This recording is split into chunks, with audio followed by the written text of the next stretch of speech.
تو علاج کی تکلیف تکلیف نہیں کہلاتی. ایسے ہم حق پر چلیں گے, دین پر رہیں گے, اور دین کے راستے میں تکلیف آئے گی, تکلیف نہیں ہے, ہمارا علاج ہو رہا ہے. کیونکہ ہمیں گمراہی سے محبت ہو گئی تھی. کس سے محبت ہو گئی تھی؟ گمراہی سے, گناہوں سے. ہاں, گناہوں سے محبت ہو جاتی ہے, گمراہی سے محبت ہو جاتی ہے. تو حق پر محنت کرنے سے دلوں میں سے ناحق نکلے گا. ہاں, اس لیے محنت کرائی جاتی ہے. حضور صلی اللہ علیہ وسلم نے پوری امت کو محنت پر ڈالا, پوری امت کو, امت کے امیروں کو, غریبوں کو, سب کو, کہ جب یہ محنت کریں گے تو غلط چیز اندر کی نکلے گی, اور حق پر محنت کریں گے پھر حق اندر اترے گا دھیرے دھیرے, پھر حق سے محبت ہو جائے گی, ایمان سے محبت ہو جائے گی. یہ صحابہ کو ایمان سے محبت ہو گئی.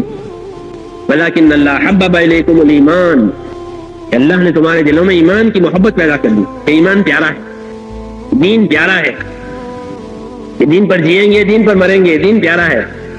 تو دین سے اور ایمان سے محبت ہوتی ہے, کیونکہ محنت کرنے سے محبت پیدا ہوگی. ناحق پر محبت کرو گے تو جوا کھیلنے والے کو جوا سے محبت. کس سے محبت ہے؟ جوا. یہ بچے برباد ہو رہے ہیں, گھر جائیداد برباد ہو رہے ہیں, اس کو جوا سے محبت. کوئی سمجھاوے تو لڑے, ہاں, اللہ کے اس کا فائدہ ہے, لیکن اس محبت نے اس کو مجنون بنا دیا. ایسے حق پر نکل کر جب محنت ہوگی پھر حق سے محبت ہو جائے گی, کلمے سے محبت ہوگی, کلمے کے تقاضوں سے محبت ہوگی, دعوت سے محبت ہوگی. یعنی یوں کہتے ہیں کہ یہ حق کا راستہ اتنا طاقتور ہے کہ آدمی کی رغبتیں بدل جاتی ہے.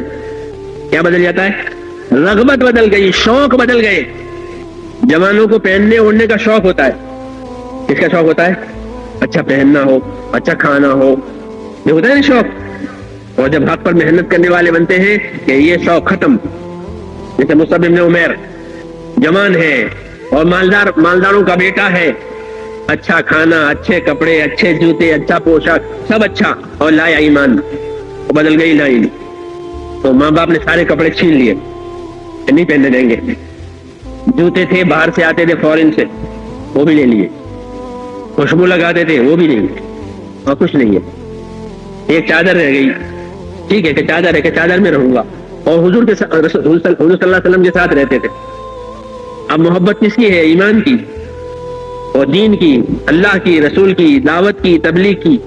1 سال کے لیے حضور صلی اللہ علیہ وسلم نے ان کو مدینہ بھیجا سب سے پہلے تبلیغ کرنے کے لیے, کہ ابھی مدینہ میں دین قائم کرنا ہے, 1 سال کے لیے تم جاؤ. تو وہاں بھی کوئی پوچھنے والا نہیں, یہ نہیں کہ وہاں مرکز تھا, استقبال تھا, کچھ نہیں. باغ میں ٹھہرے, باغ میں, اسد بن زرارہ صحابی کے باغ میں, کہ میرے باغ میں رہو. کہاں جاؤ گے؟ یہی رہو, یہیں سے کرو اپنا کام. تو باغ میں سے تبلیغ چلائی, کیونکہ تبلیغ کے لیے کوئی مرکز ہونا ضروری نہیں ہے, تو ہر جگہ ہوتی ہے. تو باغ میں سے تبلیغ کی, اور ایسی تبلیغ کی کیونکہ محبت تھی نا اس کام سے. تو مدینے کے ایک ایک گھر میں دین پہنچا دیا, دعوت بھی دی, ان کی تعلیم بھی کی, قرآن بھی پڑھایا. 1 سال گزار کے پھر آ گئے, چیزوں کی محبت نکل گئی, اور حضور کے طریقوں کی محبت ہے. جوان آدمی ہے, اللہ کے ہاں سچا ثابت ہوا. کیا ثابت ہوا؟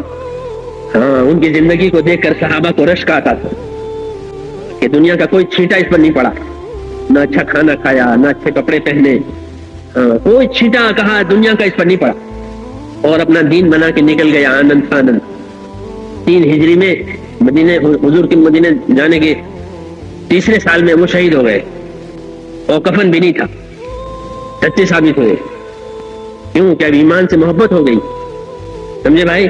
تو جب ہم حق پر محنت کریں گے پھر ہمیں حق سے محبت ہوگی. جیسے باطل پر محنت کرنے سے باطل سے محبت ہوتی ہے.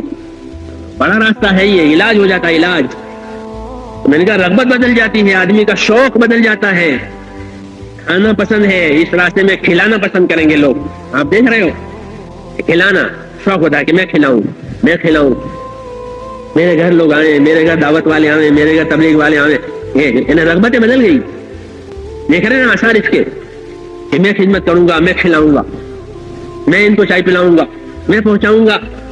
تو آرام لینے کے بجائے آرام پہنچانا, کھانا کھا جانے کے بجائے کھلانا, اور لینے کے بدلے دینا, یہ اس راستے کا بہت بڑا اثر ہے. اور یہ سب کیونکہ اللہ کے لیے کر رہے ہیں. کس کے لیے کر رہے ہیں؟ کوئی اپنی نیک نامی پیدا کرنے کے لیے نہیں. ہاں, اس لیے دنیا میں اس کی رپورٹیں نہیں شائع ہوتی کہ ہم نے یوں کیا اور یوں کیا, جیسے دنیا میں شائع ہوتا ہے. اللہ کے لیے, رغبت بدل گئی. تو یہ بڑا راستہ ہے جو حضور صلی اللہ علیہ وسلم نے قائم کیا ہے کہ اللہ کے راستے میں محنت کر کے کامیابیاں لو، پھر اندر کو بھی سکون ملے گا، اسباب میں بھی برکت آئے گی اور موت کے بعد بھی نجات ہوگی. جیسے وہاں تینوں لائنیں خراب ہوئی تھی، یہ تینوں لائنیں ٹھیک ہو جائے گی. جب دین کے راستے پر پڑیں گے سب سے پہلے اندر کا سکون دیا جائے گا. ہاں، اندر کا سکون وہ کس کو محسوس ہوگا؟ کہ جو غلط راستے سے اس راستے میں آئے گا نا وہ محسوس کرے گا. ایک مرتبہ ایک جماعت پانی کے جہاز میں کام کر رہی تھی، بسرے جا رہی تھی، اس وقت جہاز چلتے تھے بمبئی سے. تو جماعت اپنی 2000 پیسنجر تھے اندر، تو جماعت کام کر رہی تھی دعوت میں، تعلیم میں، نمازوں میں، باقاعدہ جماعت ہر جگہ اپنا کام کرتی ہے. تو بعض مسافر جو دوسرے ملکوں سے آئے تھے، ایک مسافر آیا تھا جو پی ایچ ڈی کر کے آ رہا تھا، جوان. وہ حالانکہ وہ مسلک میں ان کے ساتھ نہیں تھا، کسی اور مسلک کا تھا، مگر وہ بار بار آ کر کے ساتھیوں کے بستر پر بیٹھے. ان کے ساتھ ایک بڑی عمر کے تھے، تو ان کے پاس کیوں بیٹھتا ہے؟ تو کہنے لگا کہ ان کے پاس بیٹھتا ہوں تو مجھ کو سکون ملتا ہے، اور بیچارے جماعت کے ساتھیوں کو پتہ بھی نہیں ہے. وہ خود کہہ رہا اس میں سکون ملتا ہے، یہاں بیٹھتا ہوں اس مجلس میں. وہ سکون ہمارا پیدا کیا ہوا نہیں ہے، وہ تو اللہ کا پیدا کیا ہوا ہے. اندر کا سکون لوگوں کو ملتا ہے، چین ملتا ہے اندر سے، سمجھے بھائی. اور جب آگے بڑھیں گے تو ان کے اسباب میں بھی چین پڑے گا، اور مریں گے تو قبر میں بھی چین آئے گا. کامیابی کا راستہ ہے یہ، لیکن لائن بدلنے کا راستہ، اس کا راستہ لائن بدلی جائے گی. ہاں، اگر بات سن کر چھوڑ دی کہ پھر مسئلہ نہیں بنے گا. کہ جو دوا کھانے کی تھی اس کو سن کر کے چھوڑ دی، دیکھ کر کے چھوڑ دی، اس کا لیبل پڑھ کے چھوڑ دیا، کہ کیا فائدہ ہوگا؟ کہ کچھ نہیں، یہ تو کھانے کی دوا ہے، اسے کھاؤ، اس کے ساتھ پرہیز ہے وہ پرہیز کرو، اور جتنا وقت کہا ہے اتنا وقت دوا کھاؤ، اب ہوگا فائدہ، پھر اندر کی بیماریاں دور ہو جائے گی. جس آدمی میں جو بیماری ہے دوا وہاں جا کے ٹچ کرتی ہے. اگر گھٹنوں میں بیماری ہے، گھٹنے درد کر رہے ہیں اور گھٹنوں کی دوا ڈاکٹر کی رائے سے لی ہے، تو سارے بدن میں دوا کا اثر کہیں نہیں جائے گا، گھٹنوں پر جائے گا، کیونکہ بیماری وہاں ہے. سر میں درد ہے اور سر کے درد کی گولی کھائی ہے تو سارا بدن ہے، لیکن دوا کا اثر سر کے درد پر جائے گا، کیونکہ دوا اس لیے پیدا ہوئی ہے. تو دین کی محنت اس لیے بنی ہے کہ جتنی اندر بیماریاں ہیں یہ اس پر اثر کرے گی. شرابی شراب چھوڑے گا، جوا والا جوا چھوڑے گا، غفلت والے کی غفلت دور ہو جائے گی، حرام والے کو حرام سے توبہ ملے گی، بشرطے کے راستہ بدلے. یہ ہمارا اصلی کام ہے کہ ہم اپنی لائن چھوڑ کر خدا کے راستے میں پھریں. ہاں، اپنی کمائیوں میں سے وقت نکال کر اللہ کے راستے میں نکلیں، اپنی کمائیوں میں سے مال لے کر اللہ کے راستے میں نکلیں. بڑا کام نکلنا ہے. ہاں، اس سے ہماری جو پہلی والی ترتیبیں ہیں ٹوٹ جائے گی، اور اس کو توڑنا ہی ہے، اس کو باقی نہیں رکھنا. یہ غلط ترتیبیں ہماری ٹوٹے گی اور صحیح ترتیب اب قائم ہوگی. اب صحیح وقت لگے گا، صحیح مال لگے گا، صحیح جان لگے گی، صحیح فکر پیدا ہوگی، صحیح جذبے بنیں گے. ایسے لوگ پیدا کرنے ہیں اس دعوت کے ذریعے سے جو اللہ کے لیے کریں، اللہ کے لیے کراویں. اور دنیا سے کیا مانگنا کہ کچھ نہیں، ان سے کچھ نہیں مانگتے ہم، نہ ان کا مال مانگے، نہ ان کا عہدہ مانگے، نہ ووٹ مانگے، نہ نوٹ مانگے، نہ کچھ نہیں. ہم نہیں مانگتے دنیا والوں سے کہ ہمیں یہ دو.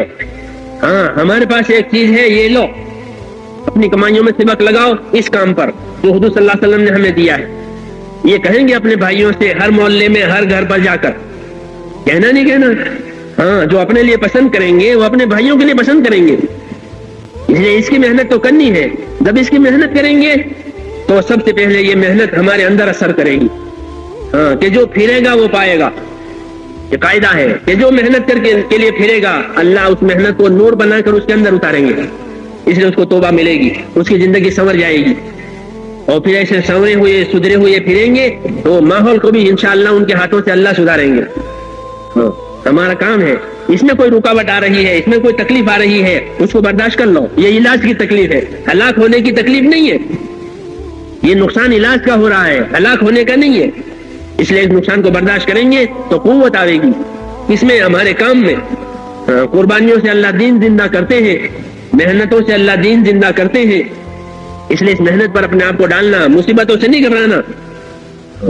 لوگ دنیا کمانے کے لیے مصیبتیں اٹھاتے نہیں اٹھاتے، وہ کوئی وعدہ بھی نہیں ہے، وعدہ ہے کہ اللہ حق کو زندہ کریں گے ان کے دلوں کے اندر.